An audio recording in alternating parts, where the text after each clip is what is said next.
Coba deh ingat-ingat, pernah nggak kamu ketemu seseorang, terus kamu kayak ngerasa lagi ngaca begitu lihat orang itu, begitu berinteraksi sama dia.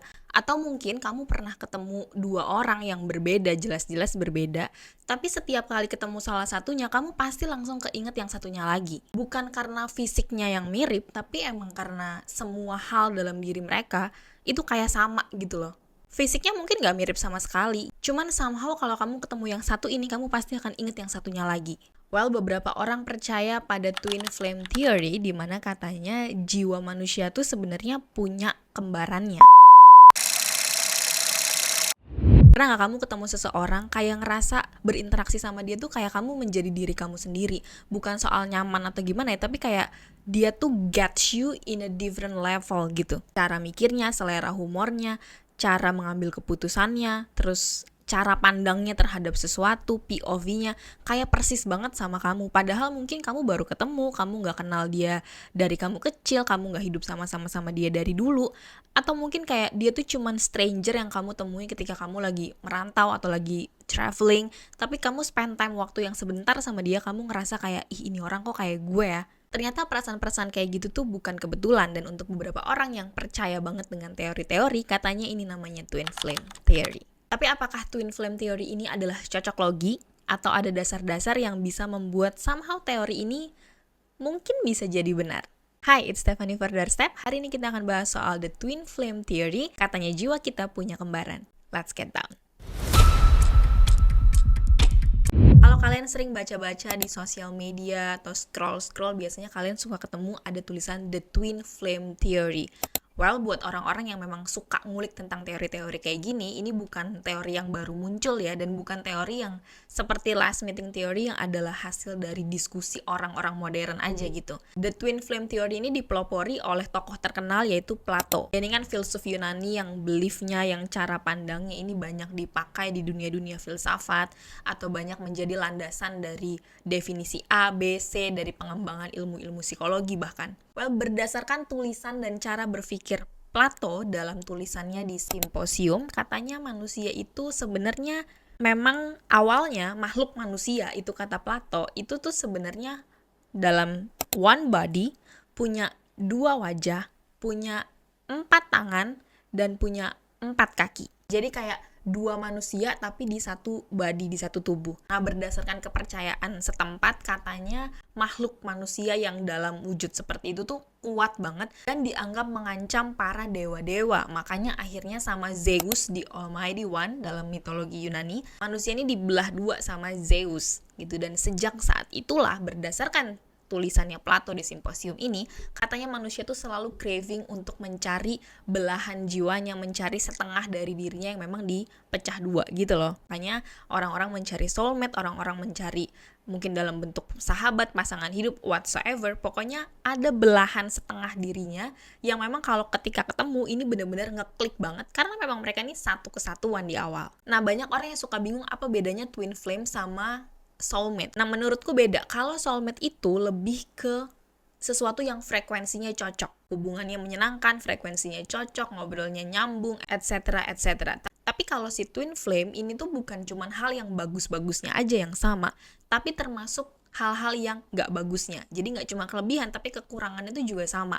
Gak cuma cara mengambil keputusannya yang sama, tapi cara marahnya atau coping mechanism ketika menghadapi sesuatu itu juga bisa jadi sama. Makanya ngelihat dia itu kita kayak ngelihat diri kita sendiri, kayak kita lagi bercermin. Atau ketika kita ngeliat dua orang yang mirip kayak gitu, kita kayak ngeliat mereka bener-bener kayak sama gitu loh, kayak mereka lagi seseorang yang di depan cermin gitu. Cara menghadapi segala halnya itu bisa jadi sama. Coba sampai sini kalian ingat-ingat dulu, kalian udah pernah belum ketemu orang-orang yang kayak gitu dalam hidup kalian, atau mungkin kenal orang-orang yang kayak gitu, yang mirip satu sama lainnya. Next, kalau semua halnya sama, apakah misalnya hubungan si twin flame ini akan bagus? Orang-orang percaya enggak, karena gimana ya, kita tuh kayak menghadapi diri kita sendiri tapi dalam dua body yang berbeda gitu loh. Jadi mau dibilang enak dong, harusnya kayak ngurus diri sendiri, tapi enggak juga, karena kan orangnya beda gitu loh. Jadi otomatis dalam relationship ini, misalnya dalam bentuk I don't know, love relationship atau mungkin pertemanan, persahabatan gitu ya, jadi nggak ada masukan atau insight lain gitu, karena cara pandang, cara mikirnya tuh juga sama, cara marah, cara ini itunya juga sama. Makanya beberapa penggila teori-teori gini tuh percaya kalau twin flame justru nggak boleh ketemu, apalagi dalam konteks love relationship, karena ini bener-bener berbahaya. Soulmate boleh menikah, tapi twin flame katanya kayak baiknya nggak usah sama-sama deh. Soalnya ada beberapa tahap pertemuan dalam hubungan twin flame.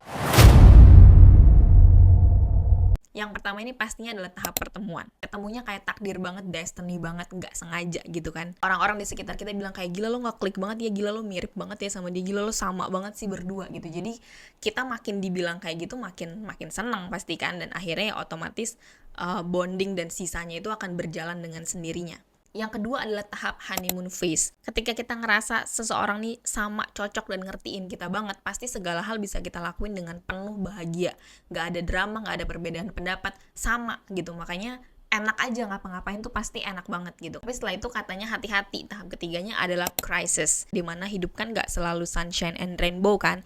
Pasti kan ada beberapa hal yang gak sesuai harapan terjadi. Nah, ketika menghadapi hal-hal kayak gini, dua orang twin flame ini mereka akan benar-benar gak punya banyak cara, karena mereka cara menghadapinya akan sama.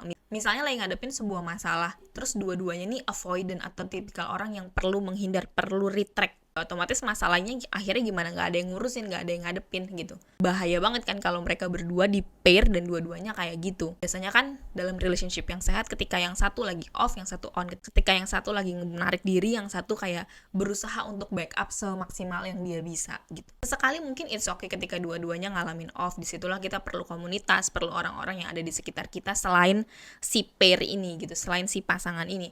Tapi kan kalau misalnya selalu setiap ngadepin apapun dua-duanya bisa sama-sama off, dua-duanya bisa sama-sama on, maka tidak ada konsistensi apapun kan, jadinya akan sangat repot. Hanya di tahap-tahap krisis inilah biasanya perjalanan atau pertemuan atau hubungan twin flame ini, baik dalam konteks percintaan ataupun pertemanan, persahabatan, pekerjaan, you name it, biasanya di sini akan terancam bubar.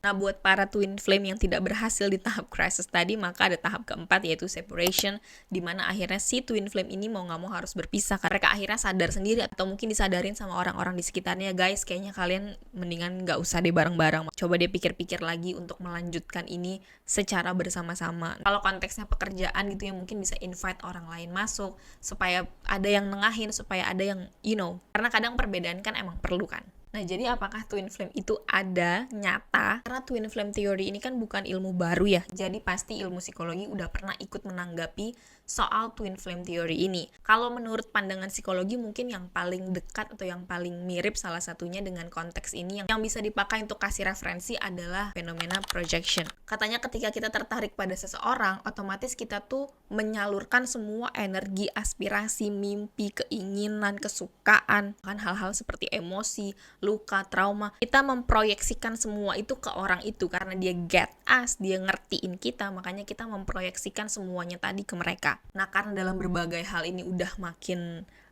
terbuka, sharingnya udah banyak banget, makanya akhirnya hubungan ini jadi even closer, lebih dekat, lebih intens, lebih personal banget rasanya dibanding sama hubungan kita dengan orang-orang lain, yang dengan orang lain kita pasti jaga jarak, kita pasti masih menutupi 2-3 hal. Tapi banyak juga orang yang bilang kalau twin flame ini berbahaya, selain tadi karena misalnya nggak ada yang bisa jadi backup atau nggak ada yang bisa diandalkan ketika menghadapi sesuatu karena dua-duanya akan mengambil cara yang sama, nggak ada netralnya. Salah satu kemungkinan tidak bagus dari hubungan twin flame ini adalah katanya ini bisa dijadikan alasan untuk seseorang bertahan dalam toxic relationship, which is not good. Jadi ada orang yang memakai ini karena ngerasa, aduh udah terlalu sama, udah terlalu ini, jangan-jangan ini emang harus sama dia gitu. Jadi kalau walaupun ngadepin hubungan yang toksik, walaupun mungkin ada kekerasan atau ada indikasi-indikasi yang tidak baik dalam hubungan itu, tetap dijalanin terus, tetap dipaksa terus karena ngerasa kalau this is the one, this must be it. Karena ngerasa udah mirip, udah cocok, semua orang bilang kita mirip, semua orang bilang kita sama,